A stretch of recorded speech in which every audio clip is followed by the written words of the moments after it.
12वीं क्लास के विद्यार्थियों, जय श्री राम। श्री राम इंग्लिश क्लासेस में आप सभी का हार्दिक स्वागत, वेलकम, अभिनंदन। चलिए, अपने पढ़ रहे हैं सिंथेसिस, और सिंथेसिस को लेकर अपने सिंथेसिस में पढ़ रहे थे कंपाउंड सेंटेंस। कंपाउंड सेंटेंस की इससे पहले अपनी एक क्लास आ चुकी है। अगर कोई आप में से विद्यार्थी नया जुड़ा है, पहली क्लास अटेंड कर रहा है, तो मैं उसको यही कहूँगा कि इस क्लास को समझने के लिए आप पहले वाली क्लास ज़रूर देखें। हालांकि इससे पहले हम सिंपल सेंटेंस और कॉम्प्लेक्स सेंटेंस दोनों हमने कंप्लीट कर लिए, और सिंपल सेंटेंस बनाना भी सीख लिया, कॉम्प्लेक्स सेंटेंस बनाना भी सीख लिया। अब सिर्फ सिंथेसिस में कंपाउंड सेंटेंस बचे हैं। कंपाउंड सेंटेंस में मैंने इधर आपको फैनबॉयज बताया था। ये वाले कंजक्शन साथ साथ चलते रहेंगे, आते रहेंगे। हालांकि पहले इरादा ये था कि इस पे क्लास बनाई जाए पूरी पे, पर अब सोचा कि पहले इनको पढ़ लिया जाए। सबको पढ़ने के बाद लास्ट में इस फैनबॉयज पे क्लास बनाएं। फैनबॉयज हमेशा जब तक ये पूरा पढ़ेंगे तब तक ये यहाँ साथ में रहेगा। ये इसलिए रहेगा कि जब यहाँ पढ़ें तो इनमें आने वाले कंजक्शन आप साथ साथ में देख लें, अभी समझ में आ जाए। फिर इसका रिवीजन जब करेंगे, इसकी अलग से अपने जब क्लास बनाएंगे तो आपको उसमें दिक्कत ना रहे। इसलिए ये अपने साथ साथ लिखते रहेंगे, ये पढ़ते रहेंगे, इनमें से आने वाले कंजक्शन अपने यहाँ भी देखते रहेंगे। फिर इनके ऊपर एक और अलग क्लास अपने लास्ट में बनाएंगे। कंपाउंड सेंटेंस के अंदर मैंने आप लोगों को बताया था कोऑर्डिनेटिंग कंजक्शन के बारे में। मैंने कहा कि कंपाउंड सेंटेंस जो होते हैं उसमें कोऑर्डिनेटिंग कंजक्शन जो हैं वो यूज में लिए जाएंगे। और कोऑर्डिनेटिंग कंजक्शन कौन से होते हैं, तो उसमें मैंने क्युमुलेटिव बताया था, अल्टरनेटिव बताया था। तो ये 4 प्रकार के मैंने आपको कोऑर्डिनेटिंग कंजक्शन बताए थे। उनमें से सबसे पहले अपने क्युमुलेटिव कंजक्शन पर पढ़ लेते हैं कि क्युमुलेटिव जोड़ बताने वाले कौन से कंजक्शन होते हैं, और फिर उनका प्रयोग सेंटेंस में कैसे होता है। क्युमुलेटिव का मतलब होता है जोड़ बताने वाले। मेरे कहने का मतलब हम 2 बातें अलग अलग कर रहे हैं, और उन दोनों बातों को एक इंसान मान लीजिए, उसकी 2 विशेषताएं हैं, और वो 2 विशेषताएं मिली हैं हमें जोड़ के उनको एक सेंटेंस में एक साथ ही उन दोनों विशेषताओं को जोड़ देना है। वो होते हैं क्युमुलेटिव कंजक्शन। और क्युमुलेटिव कंजक्शन होते कौन से हैं, तो ये काम करते हैं क्युमुलेटिव कंजक्शन। और कंजक्शन होते कौन से हैं, तो देखिएगा, एंड, बोथ एंड, और दोनों, एज वेल एज, साथ साथ, और नॉट ओनली बट ऑल्सो, न केवल बल्कि। ये 4 जो कंजक्शन मैंने लिखे हैं, अब आप इनको कैसे भी याद करें, आप व्यवस्थित तरीके से आपको याद हो जाना चाहिए। हालांकि मैं इसको अगर ए बी लिख दूं तो कोई गलत बात होगी नहीं, क्योंकि ए बी से बनने वाले ये हैं। ए से बना एंड, और बी से बना बी, और ए को वापस लेंगे तो बोथ एंड। फिर ए से बना एज वेल एज, और फिर not only but also, not only but also. चलो मैं यहाँ एन और जोड़ देता हूँ, एन और अपने जोड़ देते हैं। तो सबसे पहले तो देखो कि ए से 2 कंजक्शन बने। एक तो बना एंड, ए से बना एज वेल एज, और दूसरा फिर बी और ए से बना, तो बी से बना बोथ, बी से बना बोथ, ए से बना एंड, बोथ एंड। अब देखो बी एन, एन भी कर लेते हैं। एन से बना नॉट ओनली, और बी से बना but also, A B N, A B N.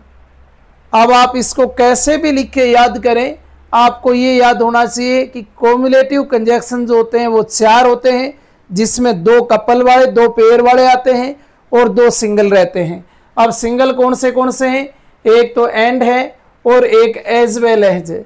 एक कौन सा है, एंड है, और एक एज वेल एज है। 2 तो सिंगल हैं, और 2 क्या हैं, 2 आपके हो गए पेयर वाले। तो एक हो गया बोथ एंड, और दूसरा हो गया नॉट ओनली बट ऑल्सो।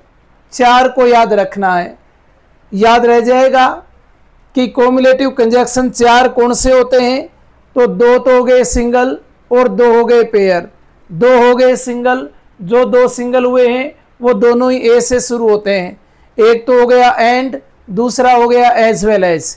एक तो हो गया एंड, दूसरा हो गया एज वेल एज। अब जो पेयर वाले हैं उनका क्रम उल्टा चल जाएगा। इसमें उल्टा क्रम चलाओगे तो not only but also, both and. आप ऐसे याद कर लेना। क्या याद करोगे? ए से बना दो, एंड और एज वेल एज। फिर ये दो जैसे याद हो जाए तो एबीएन में एन से चलना। आप एन से बना नॉट ओनली बट ऑल्सो, फिर बी से ए की तरफ आओगे, बोथ एंड।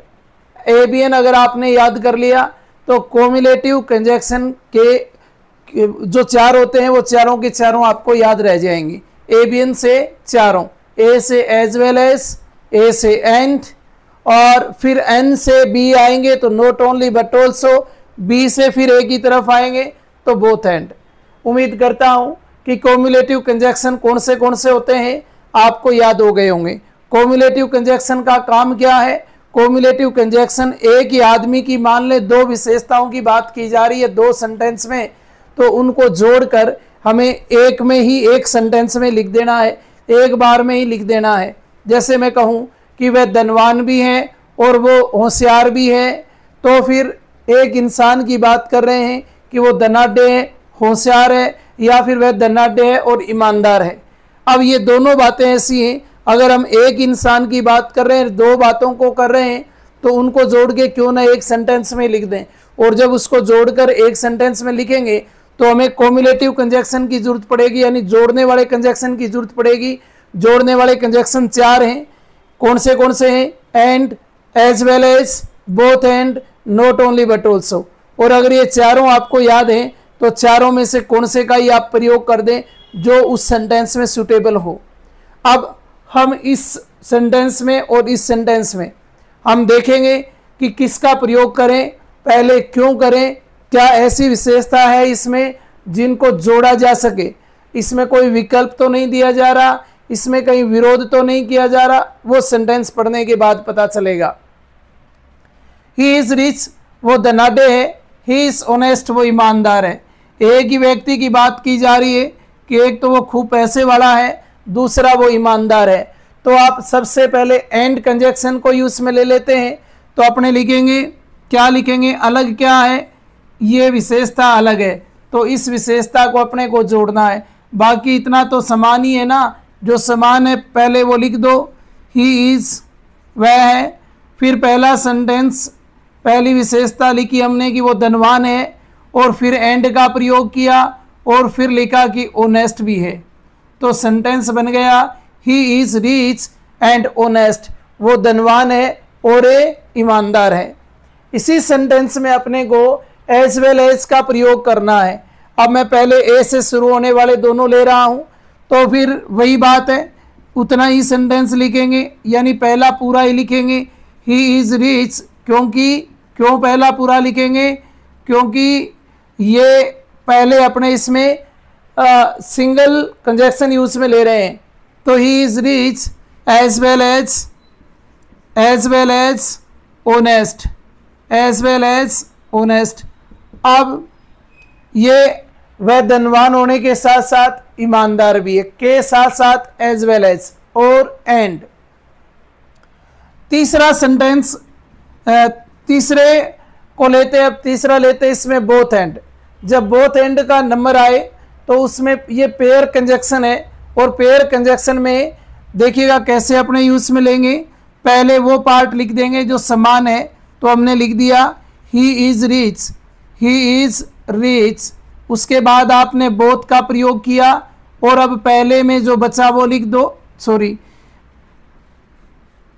दो जो समान है वो लिखा, तो समान तो ही इज तक ही है। अब बोथ का प्रयोग कर देंगे, और फिर पहले में जो बचा वो लिख दो। क्या बचा? रिच बचा। अब आप किसका प्रयोग कर लोगे? एंड का। और अब दूसरे में जो पहले के समान नहीं है वो है ऑनेस्ट, तो आप यहाँ ऑनेस्ट लिख देंगे। सेंटेंस क्या बना? सेंटेंस बना he is both rich and honest. अब हमने एंड को देख लिया, एज वेल एज को देख लिया, बोथ एंड को देख लिया। अब हमारे पास एक और पेयर कंजक्शन बच गया, कौन सा? Not only but also. तो अब आप नॉट ओनली बट ऑल्सो का भी इसमें यूज करेंगे, तो ये बोथ एंड की तरह होगा। बोथ एंड की तरह कैसे? पहले वो सेंटेंस उतना लिखेंगे जितना दोनों आपस में समान है, तो ही इज इतने समान है।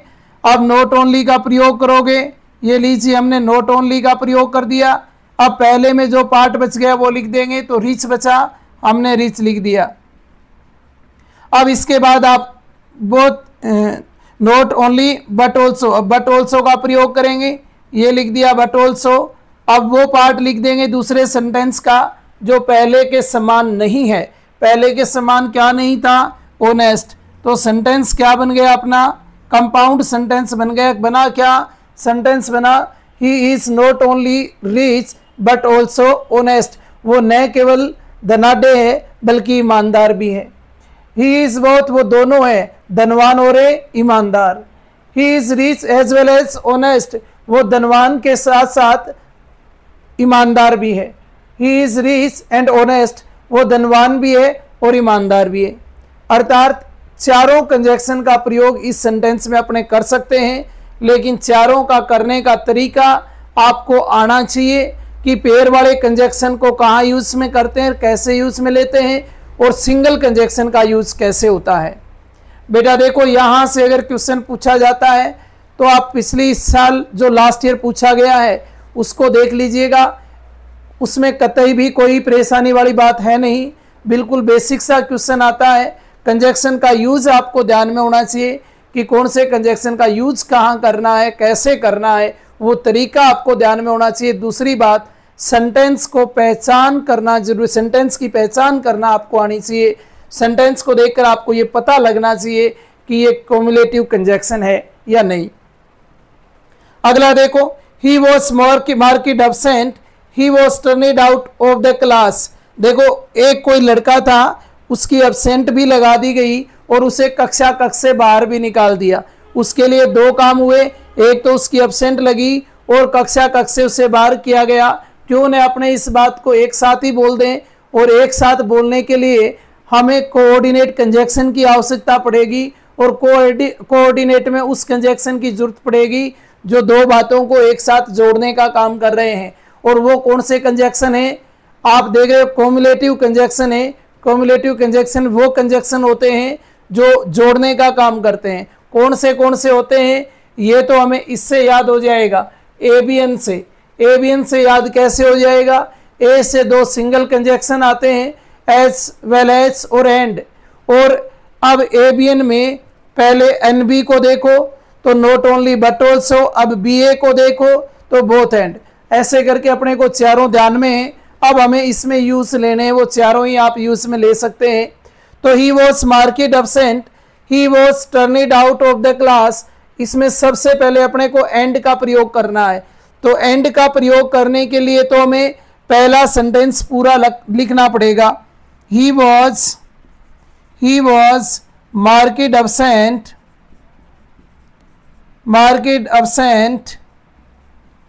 एंड, अब जो सेंटेंस पहले के समान है उसको छोड़ दो। तो ही वॉज तक तो समान था, इसको छोड़ देंगे, बाकी जो है वो लिख देंगे। Turned out of the class, तो ये हो गया TURNED, turned out of the class. समझ में आ रहा है क्या? उम्मीद करता हूं समझ पा रहे होंगे जो मैं बात आपको समझाना चाह रहा हूं। आपको फालतू के फंडे में पढ़ने की आवश्यकता नहीं है, बाकी आपकी मर्जी है। मैं आपको जो एग्जाम्पल बता रहा हूं उस बेस पे ही आपको एग्जाम्पल पूछे जाने हैं, और भी अपने इसकी प्रैक्टिस करने वाले हैं। तो आपको ज़्यादा चिंता करने की आवश्यकता है नहीं। एक जगह विश्वास करके आपको अध्ययन करना होगा यदि आप बेहतरीन नंबर चाहते हैं। तो अब देखिएगा, इसमें एंड का प्रयोग तो कर लिया हमने, एज वेल एज का प्रयोग जब करने जाओगे तो जैसे एंड का प्रयोग किया, एंड की जगह एज वेल एज आ जाएगा, एंड की जगह क्या आ जाएगा? एज वेल एज हो जाएगा। तो हो जाएगा he was marked absent as well as turned out of the class. फिर सेंटेंस का थोड़ा सा अर्थ चेंज हो जाएगा कि उसकी एब्सेंट भी लगी, एब्सेंट के साथ साथ उसे कक्षा से बाहर भी निकाल दिया गया। तो एज वेल एज और एंड तो दोनों एक जैसे हैं, और both and not only but also दोनों एक जैसे हैं। इनका प्रयोग क्या कैसे करोगे?